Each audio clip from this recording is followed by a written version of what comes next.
नाभा गोस्वामी जी कह रहे हैं, मैं उन श्री कबीर दास जी को प्रणाम करता हूँ जिन्होंने वर्णाश्रम धर्म और षड दर्शन की कानी माने मर्यादा नहीं रखी। बोले क्यों नहीं रखी? बोले कबीर दास जी ने अपने जीवन में एक सिद्धांत को अपनाया। कौन सिद्धांत? बोले भक्ति विमुख जो धर्म सो अधर्म करी गाय। उन्होंने अच्छे और बुरे की क्या परिभाषा की? बोले जो बात जो आचरण भक्ति में सहयोग दे, भक्ति को बढ़ाने वाला हो, भक्ति को पुष्ट करने वाला हो, वो रीत, वो रिवाज, वो आचरण, वो धर्म तो मान्य है। और जो बात भक्ति से दूर ले जाने वाली है, जो बात, जो आचरण, जो रीति रिवाज, जो प्रचलन भक्ति को पुष्ट करने वाला नहीं है, भक्ति से दूर ले जाने वाला है, उसको अधर्म ही कह दिया। और ऐसा केवल कबीर बाबा ने कहा, वैसी बात नहीं। ये बात तुलसीदास जी भी कहते हैं। क्या कहते हैं? सो सुख करम धर्म जरी जाओ, सो सुख करम धर्म जरी जाओ, जहाँ न राम पद पंकज भाऊ, जहाँ न राम पद पंकज भाऊ। बोले बड़े कर्म धर्म की बात की, ये करने से ये मिलेगा, वो करने से वो मिलेगा, वहां चले जाओ ये हो जाएगा, वहां चले जाओ ये हो जाएगा। तुलसीदास जी तो कहते हैं सो सुख कर्म धर्म जरी जाओ, आग लग जाए। कहा? बोले जन राम पद पंकज भाऊ, जहां भगवान के चरण कमलों की भावमयी भक्ति नहीं है, ऐसे धार्मिक अनुष्ठान में मुझे नहीं चाहिए। मुझे ऐसे सिद्धों से भी नहीं मिलना जहां भगवान की शुद्ध प्रेमा भक्ति नहीं है। कबीर दास जी ने इस बात को जरा और जोरदार ढंग से कह दिया। और उस समय कह दिया जब इन झूठे कर्म धर्म का बड़ा बोलबाला था।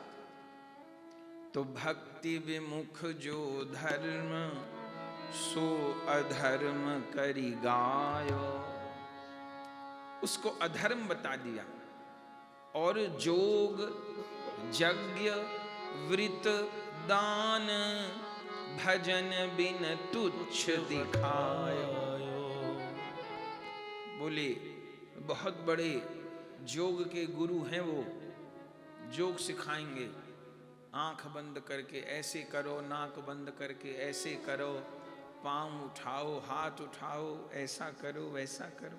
अच्छी बात, शरीर को स्वस्थ रखना चाहिए सबको। लेकिन कबीर बाबा किसी की शर्म नहीं किए। वो कितना ऊंचे से ऊंचा साधन हो, यदि वहां भगवत भक्ति नहीं, राम कृष्ण के प्रेम की बात नहीं, तो उसको उन्होंने सिरे से ही खारिज कर दिया। किसी का तो निभाने वाला स्वभाव होता है, चलो ठीक है थोड़ा ये भी, वो बोले नहीं। जोग यज्ञ, बोले खूब स्वाहा स्वाहा करे, लेकिन राम कृष्ण के नाम में प्रीति नहीं। तो उस यज्ञ को भी उन्होंने भक्ति नहीं माना। बोले उस समय कितने कितने प्रकार के यज्ञ पैदा हो गए थे। पशु बलि धड़ल्ले से हो रही थी। लोगों ने सबसे बड़ी उपासना तामसिक यज्ञों को मान लिया था। देवी को बलि चढ़ाओ, यज्ञ करो, दारू पियो, इसी को भजन मान लिया था। तो जोग यज्ञ व्रत, बड़े बड़े कठिन व्रत लोग करते थे। लेकिन किस लिए? बोले सोमवार का करे से ये होगा, अब मंगलवार का व्रत करे से ये होगा, बुध का करे से ये होगा, अब बृहस्पति का करे से ये होगा, शुक्र इसलिए, शनि इसलिए, मैं 5 सोमवार करूंगी, मैं 7 मंगलवार करूंगी, मैं प्रदोष करूंगी, मैं ये करूंगी, मैं वो करूंगी। और जिंदगी भर भटकते ही बीत गई। श्री हरि के चरण में विशुद्ध प्रीति नहीं, केवल बस ये शरीर कैसे सुखी रहे और मुझे संसार के भोग कैसे मिलते रहें, सबरी आध्यात्मिक ऊर्जा यहीं लगा दी। तो ऐसे जो भक्ति से विमुख व्रत थे, अभी भी सड़क पे जाइए, आपको रोज नई नई किताबें मिल जाएंगी। बोल दो तो झगड़ा खड़ा हो जाए, ऐसे ऐसे व्रत चल पड़े, और पता नहीं कहां कहां से कथाएं भी लिख लेंगे। तो जोग यज्ञ व्रत, जो व्रत भगवान से विमुख करने वाले, उनको भी उन्होंने नहीं माना। जोग यज्ञ व्रत और दान, भजन बिन तुच्छ दिखायो। ये दान करने से वो हो जाएगा, वो दान करने से वो हो जाएगा। कलयुग में दान की महिमा बहुत है। धर्म जिन 4 पैरों पर रहते हैं, धर्म वृषभ हैं, उनके 4 पैर हैं, उनमें दया है, पवित्रता है, दान है। तो जो कलयुग है, तपस्या है, तो उसमें दया, पवित्रता और तपस्या, ये जो 3 चरण हैं धर्म के, ये 3 युगों में जा चुके हैं। सतयुग बीता तो तपस्या वाला चरण चला गया, त्रेता बीता तो दया वाला चरण भी चला गया, द्वापर बीता तो पवित्रता वाला चरण भी चला गया।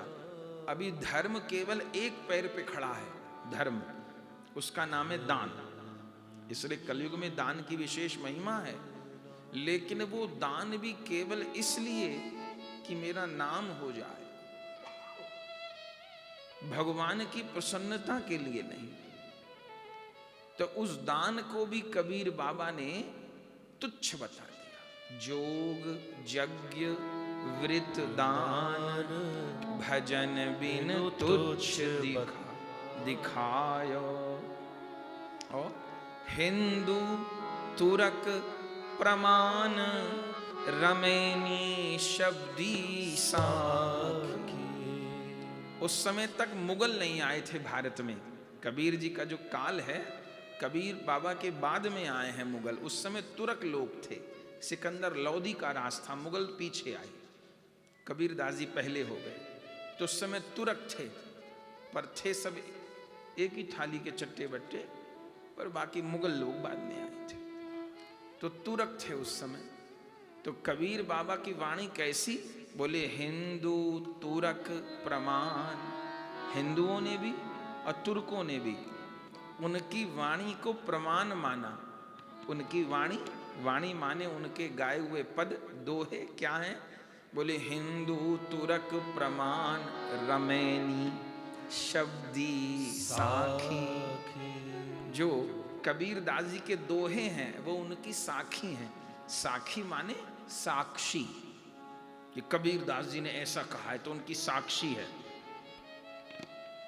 तो रमेनी, शब्दी और साखी, 3 प्रकार का उनका साहित्य मिलता है।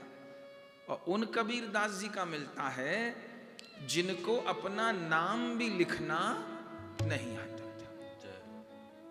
कबीर बाबा को हस्ताक्षर करने नहीं आते, नाम लिखना नहीं आता। वो तो खुल के कहते, छिपाते नहीं। कहते हैं मसी कागज छुयो नहीं, मैं कलम गही नहीं हाथ। कहते हैं कागज स्याही कैसी होती है मैंने छू के नहीं देखी, और कलम कभी हाथ में पकड़ी नहीं, चलानी तो तब आएगी। लेकिन आज उन कबीर दास की वाणियों पर रिसर्च होती है। जो कबीर कहते हैं कि मैंने कलम नहीं पकड़ी, यूनिवर्सिटियों में आज भी लोग रिसर्च करते हैं ना महात्माओं, तो कबीर दास जी के दोहों पे रिसर्च होती है कि इसका क्या मतलब है। कबीर दास की उल्टी बानी, बरसे कंबल भीजे पानी। ले किसी में होए बुद्धि तो अर्थ बता दे। कबीर दास की उल्टी बानी। बरसे पानी भीजे कंबल तो समझ लेंगे, वो कहे बरसे कंबल भीजे पानी। कबीर दास की ऐसी बानी। तो हिंदू तुरक प्रमाण रमैनी शब्दी साखी, लेकिन पक्षपात नहीं वचन सबही के हित की भाखी। लेकिन उन्होंने जो कुछ भी कहा खरी खोटी ज्यादा सुनाई कबीर बाबा ने। भगवान की लीलाओं को कम गाया। किसी भक्त ने पूछा कि आप भगवान की लीला तो गाए नहीं, बट डांटते फटकारते रहे पूरी जिंदगी। कबीर बाबा कहे क्या करूं, मुझे भगवान ने यही काम दे के भेजा। बोले लीला तो बहुत गा रहे भक्त लोग, रसिक लोग, तुम जाओ जरा डांट फटकार का काम करो। तो बस जिंदगी भर डांट फटकार वाला काम। लेकिन जो डांट फटकार समाज को लगाई, वो कोई उनकी समझ में उनका अपना था, कोई पराया था, नहीं, ऐसा नहीं। पक्षपात नहीं वचन सबही के हित की भाखी। सबके हित की बात कही। कैसे हित की बात कही? बोले आरूढ़ दशा हुए जगत पर। आरूढ़ दशा, आरूढ़ दशा किसको कहते हैं? जैसे हम इस व्यास गद्दी पर बैठे हैं तो ये भी कह सकते हैं कि हम इस व्यास गद्दी पर आरूढ़ हैं। आरूढ़ माने बैठे हैं। एक आरूढ़ दशा होती है। आरूढ़ दशा, आरूढ़ दशा के उनकी जो मन स्थिति थी, उनकी जो ज्ञान की स्थिति थी, आरूढ़ दशा है जगत पर। वो जगत में रहते हुए भी जगत के भावों से सने हुए नहीं थे, बहुत ऊंचे। जैसे सरोवर में कमल खिल जाए तो रहता हुआ सरोवर में भी वो सरोवर की कीचड़ से सनता नहीं है, ऐसे कबीर बाबा अछूते रहे। उन्होंने तो कहा कि ज्यों की त्यों धर दीनी चदरिया भीनी रेली। ऐसा कबीर जी ही कह पाए कि मैंने अपनी चदरिया में दाग नहीं लगने दिया। भगवान ने मुझे जैसी चदरिया दी, मैंने ज्यों की त्यों धर दीनी चदरिया भीनी रे भीनी। राम नाम रस भीनी चदरिया भीनी रे भीनी। और राम नाम की चदरिया पे मैंने दाग नहीं लगने दिया। तो आरूढ़ दशा, ये संतों की स्थिति होती है। हमारे आपके सोचने का स्तर एक होता है, महापुरुष का स्तर दूसरा होता है। जो बातें हमको बहुत प्रभावी लगती हैं, ऐसा हो जाएगा तो क्या होगा, वैसा हो जाएगा तो क्या होगा, महात्मा को वो सब बातें सामान्य लगती हैं। हम तो छोटी छोटी बातों से भी भयभीत हो जाते हैं। संत लोग काल को देख के भी भयभीत नहीं होते। आरूढ़ दशा है जगत पर, मुख देखी नाहिन बनी। उन्होंने किसी की मुख देखी बात नहीं की। ये नहीं सोचा कि ये आया है तो इसको खुश करके भेज दूं और भले इसका अमंगल होता हो तो हो जाए ना। उन्होंने मुंह पे ही खरी खोटी सुनाई सबको, हित मान के। कोई द्वेष नहीं किसी से उनका, पर हित मानकर। मुख देखी ना, किसी को खुश करने की उनकी कोई अभिलाषा नहीं थी, हित की अभिलाषा थी। और गोस्वामी तुलसीदास जी भी इस बात को पुष्ट करते हैं। क्या कहते हैं? सुंदर कांड का दोहा है। सचिव वैद गुरु तीन जो प्रिय बोलई भया। राज धर्म तन तीन कर होई बेगहीना। गोस्वामी जी कहते हैं राजा का मंत्री, सचिव, वैद्य और गुरु, ये तीन लोग यदि किसी लालच में या भय के कारण ज्यादा मीठा बोलने लग जाए, प्रिय बोलने लग जाए, तो समझ ले अगर मंत्री केवल चापलूसी की राजा से बात करने लग जाए तो जान ले कि मेरा राज खतरे में है। वैद्य रोगी की हर बात को मान ले, हाँ ठीक, हाँ ठीक, हाँ ठीक, तो समझो कि अब रोगी का बंटा धारी होगा। रोगी तो कहेगा कि मुझे ये भी खाना है, वो भी खाना है। वैद्य डॉक्टर बताएगा ना कि ये रोग है, ये नहीं खाना। अब वो सारी मन की व्यवस्था कर दे तो क्या होगा? तो रोगी भले सामने खुश हो जाए लेकिन उसका अहित हो जाएगा। कोई डायबिटीज का रोगी है और हम कह रहे हैं कि हमने बहुत प्यार से रसगुल्ले बनाए हैं, आपको खाने ही पड़ेंगे, तो हम उसका हित नहीं कर रहे हैं, हम उसका अहित कर रहे हैं। हम उसके मित्र नहीं हैं, हम उसके दुश्मन हैं। उसको मीठा अच्छा लगता हो और वो खा रहा हो, हितैषी तब माने जाएंगे जब उसका हाथ रोक दें। बस भैया नहीं, बहुत हो गया, ये तो हित की बात। लेकिन उसका हाथ रोकेंगे मीठा खाने से तो नाराज हो जाएगा। बताओ कैसे बुरे आदमी हैं, मुझे खाते में रोक रहे हैं। तो उसको कहना होगा ये मत लो भैया, ये ले लो। अब वो थोड़ा नाराज भी हो जाए तो कोई बात नहीं, हितैषी तो तभी माने जाएंगे जब वैद्य रोगी को मन के अनुकूल व्यवस्था न दे दे। और यदि गुरुदेव ये शिष्य नाराज न हो जाए, मैं ऐसा कह दूंगा तो ये ऐसा मानेगा, ये वैसा कह दूंगा तो मैं वैसा मानेगा, ये सोच करके उसको हित की बात न कहें तो उस शिष्य का भी कल्याण नहीं होगा। तो मुख देखी नाहिन भनी, मुख देखी बात नहीं की, कबीर कान राखी नहीं, वर्णाश्रम शट दर्शनी। तो नाभाजी ने छप्पे कहा, स्वरूप का वर्णन किया। प्रियादास जी ने चरित्र कहा। बोले कबीर दास जी कब प्रकट भय? तो एक बड़ा सुंदर दोहा है कबीर दास जी के जन्म के विषय में। हम लोग छोटे पढ़ते थे, आप सबको भी शायद ये कोर्स में आया होगा। तुलसीदास जी की जीवनी, सूरदास जी की जीवनी, कबीर दास जी की जीवनी तो सिलेबस में थी, जो हिंदी का पाठ्यक्रम था।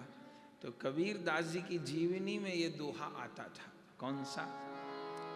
1455 साल गए, चंद्रवार एक ठाठ भये, जेठ सुदी सायेत को, पूर्ण मासी प्रगट भये। तुलसीदास जी का दोहा पढ़ाया जाता। 1554 विषय, कालिंदी केटी, श्रावण शुक्ला सप्तमी, तुलसी धर्यो सरी। तो याद रहता था। तो कबीर दास जी 1455 संवत में कौन दिन प्रकट भये? ज्येष्ठ मास की पूर्णिमा को, सोमवार के दिन, शुभ मुहूर्त में। पर कैसे प्रकट भये, ये भी एक अलौकिक घटना है।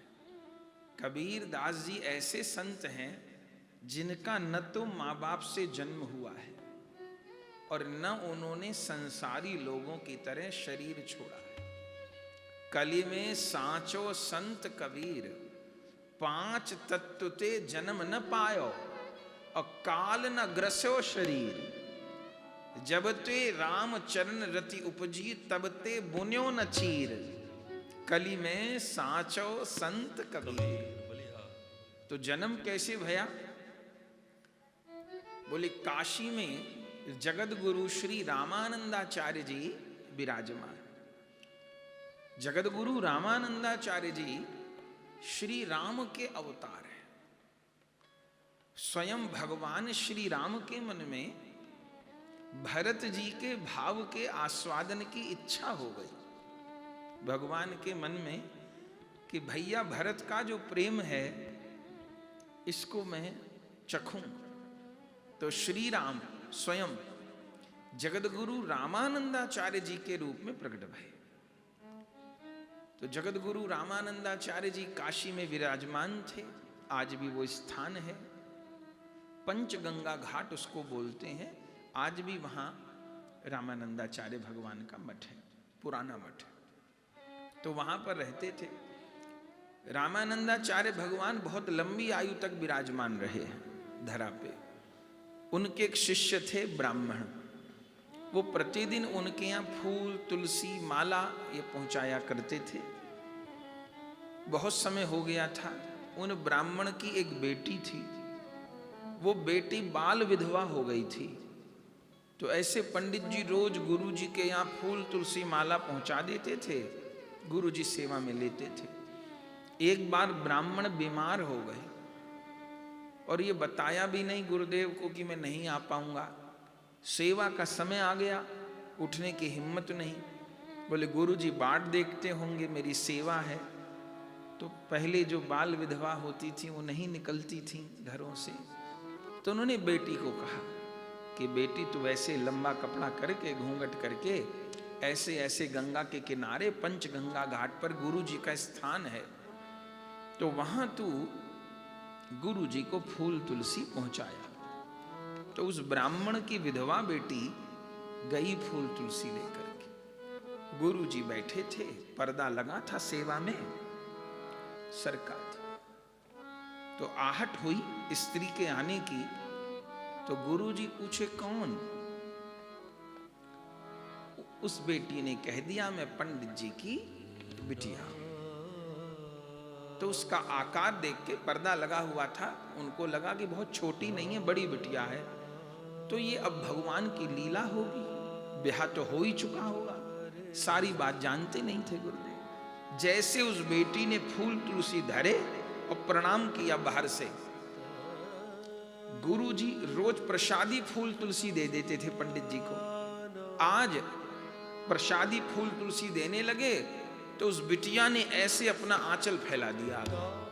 माताएं ऐसी प्रसाद लेती हैं संतों से, आंचल फैला दिया। गुरु जी ने प्रसादी फूल तुलसी उसमें डाले और बोले पुत्रवती भव। जैसे पुत्रवती भव कहा, वो घबरा गई। गुरुदेव ने कहा क्या हुआ बेटी? बोले गुरुदेव मैं बाल विधवा हूं। अरे ये क्या?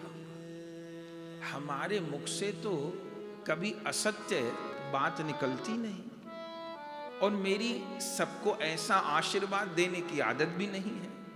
आज कैसे ये मुंह से बात निकल गई? सोच में पड़ गए और बेटी को कहा अच्छा तुम जाओ। अब वो जाने लगी। इधर जगत गुरु जी सोच रहे अब क्या होगा, मुख से तो बात निकल गई। इधर वैकुंठ में लक्ष्मी नारायण भगवान आपस में चर्चा कर रहे थे कि अब कलयुग आ गया, भारत भूमि का कैसे कल्याण हो। तो गोलोक के परिकर जा रहे हैं, साकेत के परिकर भी जा रहे हैं, किसी वैकुंठ के परिकर को भी भेजना चाहिए जो जाकर के इस कलयुग के प्रभाव में जीवों को सही रास्ता दिखाए। ऐसा सोच रहे थे। तो भगवान नारायण ने लक्ष्मी जी को कहा जाओ तुम जरा सा एक बार दौरा करके आओ भारत का, पृथ्वी का। तो लक्ष्मी जी देख रही थी धरती की स्थिति को, तो बहुत दुख हो रहा था कि चारों ओर हाहाकार मची है, सब लोग अधर्म में लगे हैं। तो लक्ष्मी जी भ्रमण करते करते काशी आई। उनको अनुभव हुआ कि भगवान श्री राम रामानंदाचार्य जी के रूप में लीला कर रहे हैं। तो लक्ष्मी जी जगत गुरु रामानंदाचार्य जी के पास आई। रामानंदाचार्य भगवान ने प्रणाम किया और चिंता में थे रामानंदाचार्य भगवान। लक्ष्मी जी ने कहा जगत गुरु जी कौन चिंता में डूबे हो?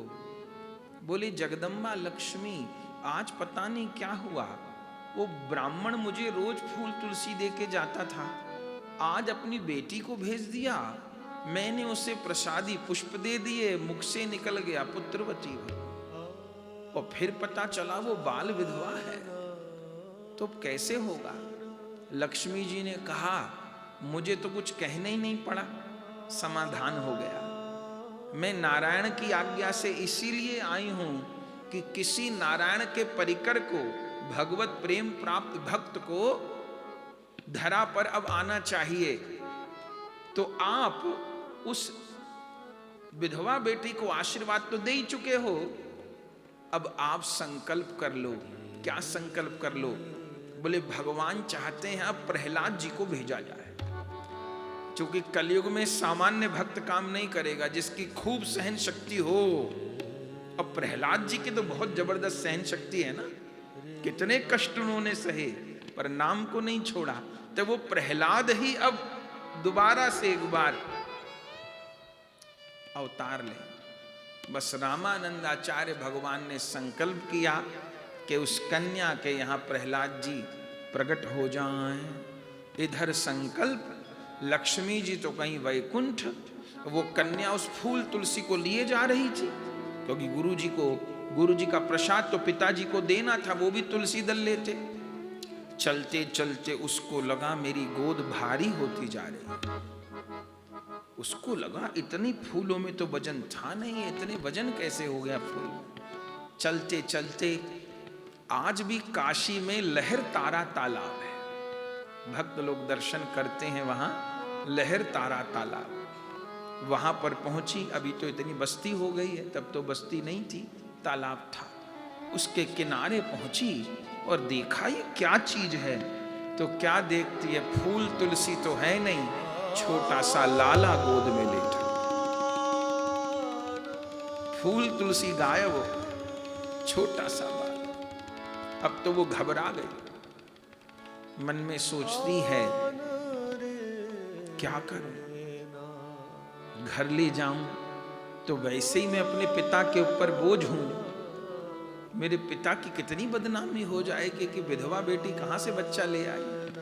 लोग मुझको भी बुरा बोलेंगे, मेरे पिता को भी बुरा बोलेंगे, रख मैं नहीं पाऊंगी।